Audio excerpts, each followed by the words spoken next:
Okay, hi, everybody, ladies and gentlemen. Welcome to our article.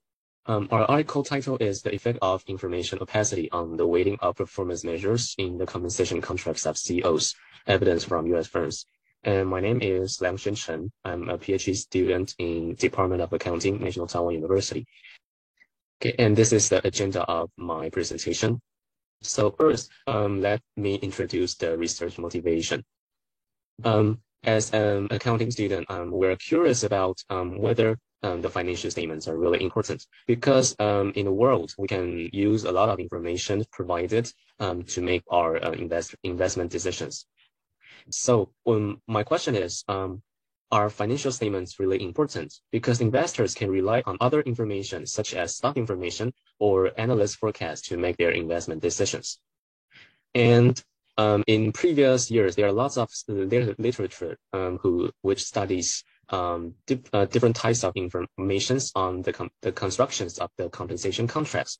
So our research questions is that there are different types of informations in the market, such as accounting information and stock-related informations.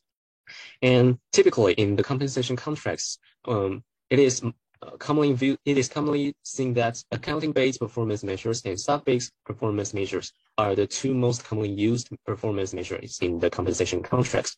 And our research question is that whether the information opacity of this accounting information and stock-related informations can affect the weighting of accounting-based performance measures and stock-based performance measures in the compensation contracts. And the second part is some literature and our hypothesis development. Basically, all listed firms are required to file their financial reports to the government. So in terms of information volume, the information opacity of accounting information should be similar across all firms. However, the volume of stock-related information can be different across firms. For example, we can use the number of analysts analyzing each firm to measure the volume of stock-related information for each firm.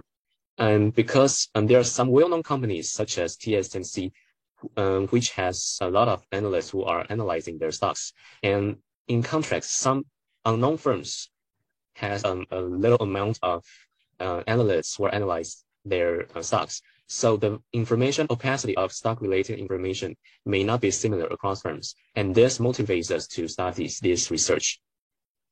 And we use this theory proposed by Banker and Datar in 1989 to construct our research.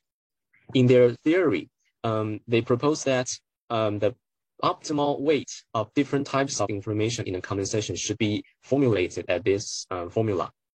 In this formula, L represents the weighting of the performance measure using the first type information, and M represents the weighting of performance measure using the second type information. And their relative weighting in the compensation contract should be on the right-hand side, using the rho as a measurement. The rho 1 and rho 2 are the measurement of the precision of the information of each type.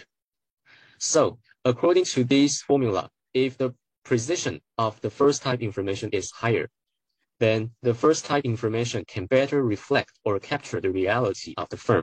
And accordingly, the weighting of the first type information should be higher when constructing the compensation contracts. And by using this formula and this theory to our research, okay, if the volume of the stock-related information is lower, which means that the opacity is higher, then the accounting information, such as the financial statements information, can better reflect or capture the reality of the firm, such that the weighting of the accounting-based performance measure should be higher when constructing the compensation contracts. And in this hypothesis, we study the volume of the information of each type. But the precision of the information can also be measured by the quality of the information. So the second hypothesis is that if the quality of the financial statement is poor, which means that the opacity is higher for the financial statements, then stock-related information can better reflect or capture the reality of the firm, such that the weighting of stock-based performance measures should be higher when constructing the compensation contracts. So these are the two hypotheses that we construct in our research. Okay, so let's continue to our research design. So first, we define some variables that we want to measure in our regression. Our dependent variable is the compensation of CEO, and this compensation is the natural log of the total paid compensation of CEO, including their salary, bonus, and options, and so on. And our independent variables can be separated into two parts. The first part is the performance measures. We use accounting-based and stock-based performance measures in our regression models.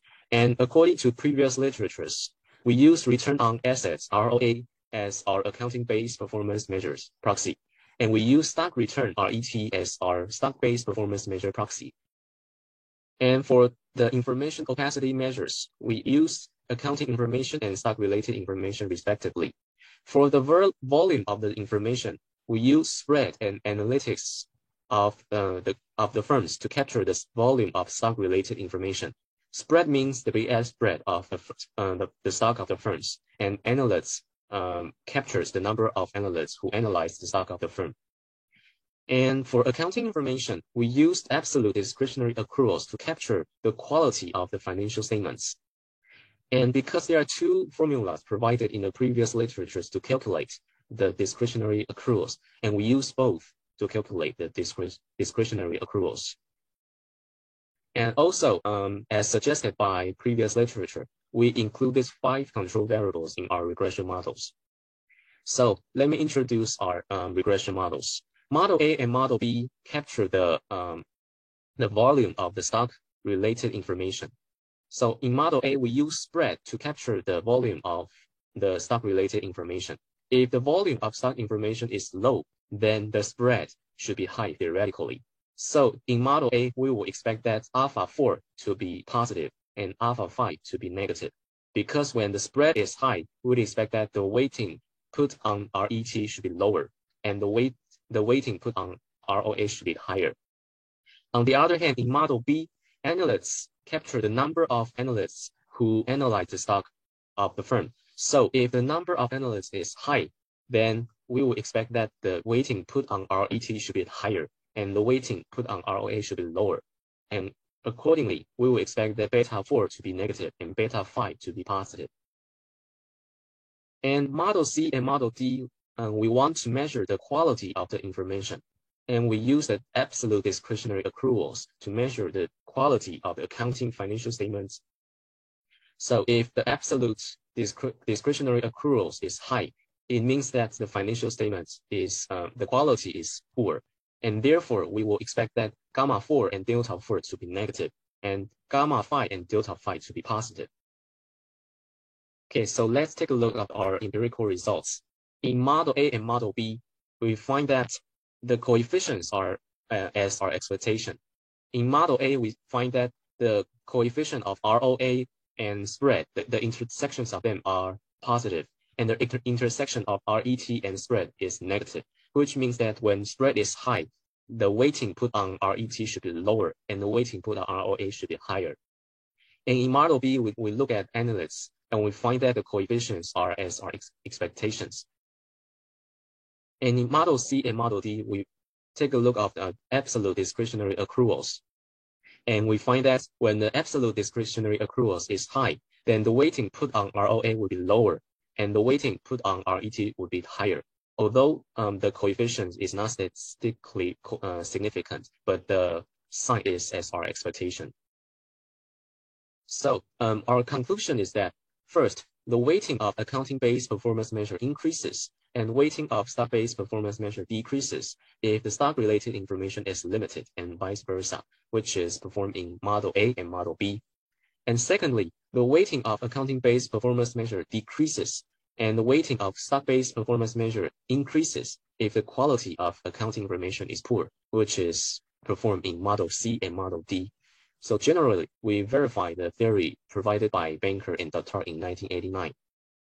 And the implications and takeaways of our research is that we verify the theory proposed by Banker and Datar in 1989, and we show that both the volume and the quality of the information can affect the weighting of performance measures in the compensation contracts, because the volume and the quality, both of them can affect the precision of the information.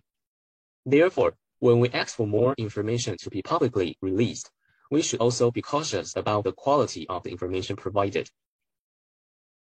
Okay, thank you for your listening.